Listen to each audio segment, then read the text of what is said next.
Good morning વિદ્યાર્થી મિત્રો. Account standard 11 chapter number 3 બીજું ચેપ્ટર આપણે પૂરું કર્યું. ચેપ્ટર નંબર 3માં આજે આપણે વસ્તુઓ અને સેવાઓ કર જીએસટી એના વિશે શીખવાનું છે. વસ્તુ અને સેવા કર દેશની આર્થિક જરૂરિયાતોને પહોંચી વળવા માટે સરકાર દ્વારા વેરાઓ ઉઘરાવવામાં આવે. તો જે વેરા ઉઘરાવવામાં આવે ટેક્સીસ, એમાં બે પ્રકારના વેરા હોય. એક હોય પ્રત્યક્ષ અને એક હોય પરોક્ષ. પરોક્ષ છે એ કેન્દ્ર સરકાર, રાજ્ય સરકાર અને કેન્દ્ર શાસિત પ્રદેશો દ્વારા ઉઘરાવવામાં આવે. ભારતના સંદર્ભમાં પરોક્ષ વેરાઓ વિવિધ રૂપે વસૂલ કરવામાં આવતા હતા એટલા માટે કે હવે સરકારે શું કર્યું છે, એ બધા વેરાઓને એક દેશ એક કર એના સાથે જીએસટી 1 જુલાઈ 2017થી દાખલ કરવામાં આવ્યો. તો કેન્દ્ર સરકારના પરોક્ષ વેરા કયા કયા? તો કે કેન્દ્રીય વેચાણ વેરો, કેન્દ્રીય આબકારી જકાત, વધારાની કસ્ટમ ડ્યુટી અને સેવા કર સર્વિસ ટેક્સ. રાજ્ય સરકારના જે પરોક્ષ વેરા હતા એમાં વેટ, મૂલ્યવૃદ્ધિ વેરો, એને વેટ કહેવાય, વેલ્યુ એડેડ ટેક્સ, ખરીદ વેરો, વેચાણ વેરો અને મનોરંજન વેરો, આટલી વસ્તુ હતી. આ બધા રદ થયા અને નવો કર 1/7/2017થી નવો ટેક્સ અમલમાં આવ્યો. એટલે કેન્દ્ર, રાજ્ય અને કેન્દ્ર શાસિત પ્રદેશોના વસ્તુઓ અને સેવાઓના કરના સંદર્ભમાં 5 વસેક વેરા કાયદાઓ બનાવવામાં આવ્યા. એમાં કેન્દ્રીય વસ્તુ અને સેવાઓ કર કાયદો, જીએસટી એક્ટ, સીજીએસટી, એસજીએસટી અને યુટીજીએસટી. સીજીએસટીમાં કેન્દ્રીય વસ્તુઓ અને સેવાઓની પૂર્તિના વ્યવહારો ઉપર કરની જોગવાઈનો સમાવેશ કરવામાં આવ્યો. અને રાજ્ય વસ્તુઓ અને સેવાઓ કર કાયદો જે છે એમાં જે તે રાજ્યના વસ્તુઓ અને સેવાઓની પૂર્તિના વ્યવહારો ઉપર કરની જોગવાઈનો સમાવેશ થાય. કેન્દ્ર શાસિત પ્રદેશ વસ્તુઓ અને સેવાઓ કર કાયદો, આમાં કરની જોગવાઈઓનો, એટલે કે કેન્દ્ર શાસિત પ્રદેશની કરની જોગવાઈઓનો સમાવેશ થાય. સીજીએસટી એટલે સેન્ટ્રલ, એસજીએસટી એટલે સ્ટેટ અને યુટી એટલે યુનિયન ટેરેટરી, સંકલિત વસ્તુઓ અને સેવાઓ કર કાયદો, આઈજીએસટી. બે રાજ્ય અથવા તો રાજ્ય અને કેન્દ્ર શાસિત પ્રદેશ વચ્ચેના આંતરરાજ્ય વ્યવહારો માટે કર, આ કર. વસ્તુઓ અને સેવાઓ રાજ્ય વળતર, જીએસટી કમ્પેન્સેશન. જે રાજ્યોને વેરાકીય આવકમાં ઘટાડો થાય છે એ ઘટાડો ભરપાઈ કરવાના અનુસંધાનમાં. મિત્રો, આ તમારા પરીક્ષાની જાણકારી માટે નથી, ખાલી જાણકારી માટે છે, પરીક્ષા માટે નથી. તો વસેક એટલે વસ્તુ અને સેવા કર, વસેક. કેન્દ્ર અને રાજ્ય સરકારના વિવિધ પરોક્ષ કરવેરા રદ કરી અને એક જ કર જીએસટી, વસ્તુઓ કે સેવાઓની પૂર્તિ ઉપર જે છે લાદવામાં આવતો કર એટલે વસ્તુઓ અને સેવા કર, જેને આપણે જીએસટી કહીએ. એના લક્ષણો શું છે? તો કે એક જ કર, વસ્તુઓ અને સેવાઓને હવે એક જ કર, એક જ ટેક્સ અને પૂર્તિ ઉપર કરની વસૂલાત. પૂર્તિ એટલે સપ્લાય, વસ્તુઓના ઉત્પાદન અથવા વેચાણ અને સેવાઓ પૂરી પાડવાના સ્થાને વસ્તુઓ અને સેવાઓની પૂર્તિ ઉપર કર વસૂલ કરવામાં આવે. વસેક કાઉન્સિલ, વસેકની તમામ કામગીરી વસેક કાઉન્સિલ, જીએસટી કાઉન્સિલ હેઠળ થાય. જીએસટી કાઉન્સિલમાં દરેક રાજ્ય પ્રતિનિધિત્વ કરે છે અને નાણામંત્રી જે છે એની કામગીરી કરે છે. વસેકના દર છે એ એક વસેક કાઉન્સિલ, જીએસટી કાઉન્સિલ, ગઈકાલે જ જીએસટી કાઉન્સિલની બેઠક હતી, તો એના દ્વારા ભલામણ કરવામાં આવે. દર 2 મહિને 3 મહિને જીએસટી કાઉન્સિલની બેઠક હોય છે. આયાત અને વસેક, વસ્તુઓ અને સેવાઓની આયાતને આંતરરાજ્ય પૂર્તિ તરીકે ધ્યાનમાં લેવામાં આવે. વસેક પરત જમા શું? તો કે ખરીદી વખતે ચૂકવેલ વસેક વેચાણ કરતી વખતે ચૂકવવા પાત્ર વસેકમાંથી બાદ મળે. કર વહેંચણી, કેન્દ્ર અને રાજ્ય વચ્ચે વસેકની વહેંચણી અંગેની યોગ્ય વ્યવસ્થા ઊભી કરવામાં આવે. કર નિર્ધારણ. વસેકના દર વસ્તુ અને સેવાઓની જરૂરિયાતને ધ્યાનમાં રાખીને નક્કી કરવામાં આવે. પૂર્વ નિર્ધારિત કરનું માળખું. વસેકના વસ્તુઓ માટે અને સેવાઓ ઉપર લાગુ પડતા દરનું પૂર્વ નિર્ધારિત માળખું આપવામાં આવે.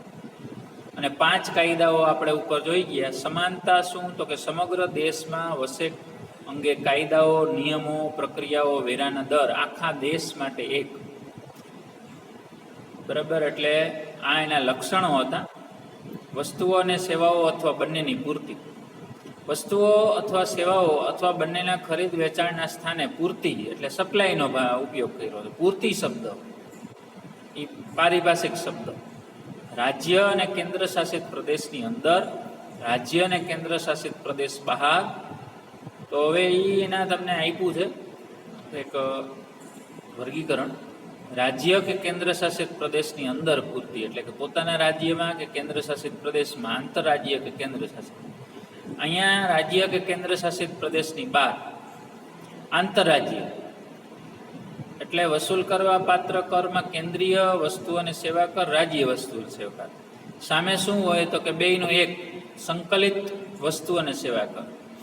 રાજ્ય અને કેન્દ્ર શાસિત પ્રદેશની અંદર આમાં શું હોય તો કે આ પ્રકારની પૂર્તિમાં વસ્તુઓ અથવા સેવાઓ અથવા બંને રાજ્ય અથવા જે તે કેન્દ્ર શાસિત પ્રદેશમાં પૂરી પાડવામાં આવે. એટલે 2 કર વસૂલ કરવામાં આવે. જો રાજ્ય હોય તો CGST અને રાજ્યનો કેન્દ્રનો CGST અને રાજ્યનો SGST બે વસૂલ કરવામાં આવે. તમે પણ કોઈ ચીજ લ્યો તો બિલમાં જોજો CGST SGST. માની લ્યો કે તમે ટીવી લ્યો તો ટીવી ઉપર 12 કે 18% જે GSTનો દર હોય એ દર નિયમિત સમયાંતરે બદલાતા રહેતા હોય. તો એમાં માની લ્યો કે 18% છે તો 9% છે એ CGST હોય અને 9% છે એ SGST. એટલે કેન્દ્ર શાસિત પ્રદેશમાં બંને ભેગા UT GST. દાખલા તરીકે અમદાવાદના વેપારી દ્વારા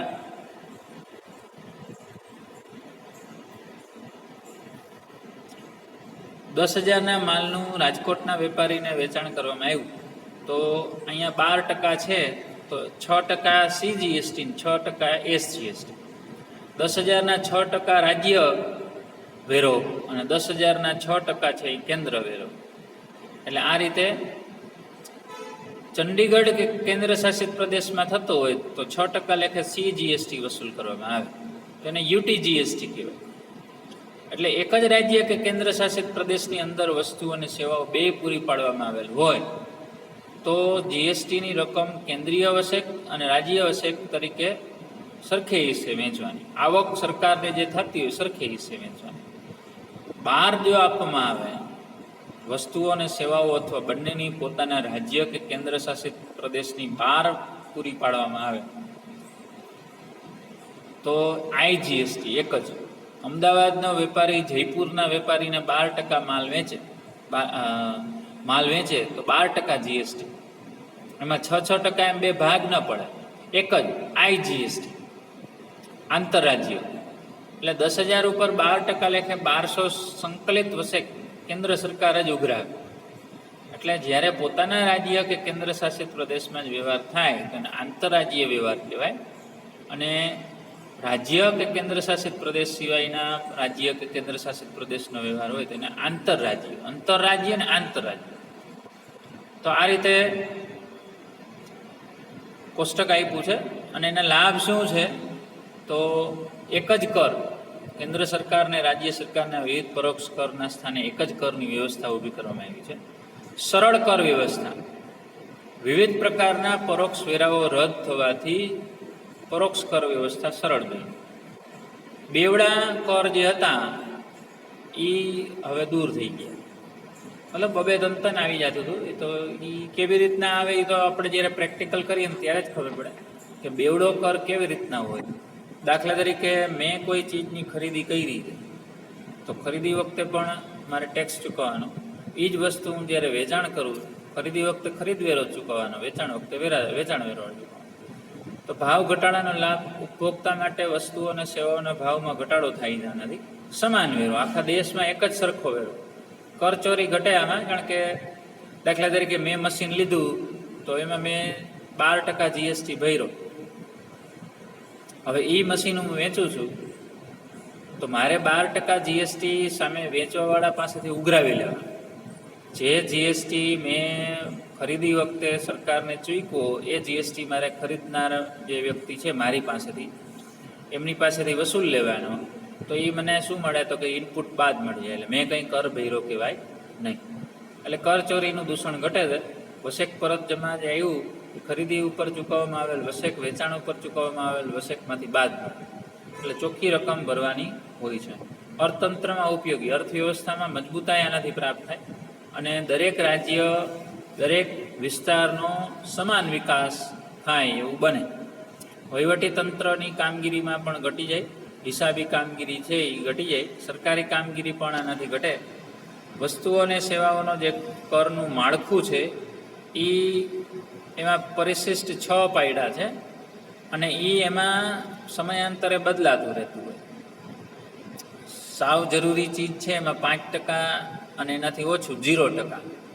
તો એમાં 2.5% કેન્દ્ર સરકારના હોય, 2.5% રાજ્ય સરકારના હોય. 12% છે તો 6% CGST, 6% SGST. 18%ના સ્લેબમાં જે વસ્તુ આવતી હોય એમાં 9% CGST અને 9% SGST. 28%ના સ્લેબમાં જે આવતી હોય, 28%ના સ્લેબમાં જે જરૂરી સામાન્ય રીતે દારૂ છે કે ક્લબ છે એના ઉપરની જે સેવાઓ છે તો એમાં 28%. જે એકદમ મોંઘામાંયેલી ચીજો હોય તો એમાં 28% જીએસટી લાગતો હોય, કારણ કે લક્ઝુરિયસ હોય ને એ નુકસાનકારક હોય, ડ્રગ્સ હોય એ બધી ચીજો. ગેરકાયદેસર હોવા છતાં જે જગ્યાએ વેચાતી હોય તો એના ઉપર આ રીતના કરવેરો વધારી દઈએ એટલે લોકો ખરીદે ઓછું. એટલે આ એના પારિભાષિક શબ્દ છે, એ પારિભાષિક શબ્દ ખાલી વાંચવાના છે તમારે.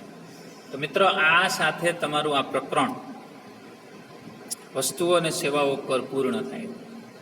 સ્વાધ્યાયમાં તમારે વિકલ્પવાળાને 1-2 વાક્યના પ્રશ્ન જવાબ કરવાના છે, એનો ફોટો પાડીને તમારે મને મોકલવાનો છે. બીજી મહત્વની બાબત, તમને એકમ કસોટી 1 થી 4 પ્રકરણની આપવામાં આવશે. એટલે આજે આપણે 3જું પ્રકરણ પૂરું થયું છે, તો જેટલું આવડે એટલું તમારે લખી ફોટો પાડીને તમારે મને જે તમને સૂચનાઓ આપવામાં આવશે, આજે યુનિટ ટેસ્ટ છે અકાઉન્ટની, તો એના માટેની જે સૂચનાઓ આપવામાં આવશે એ તમારે એનું પાલન કરી અને મોકલવાનું રહેશે.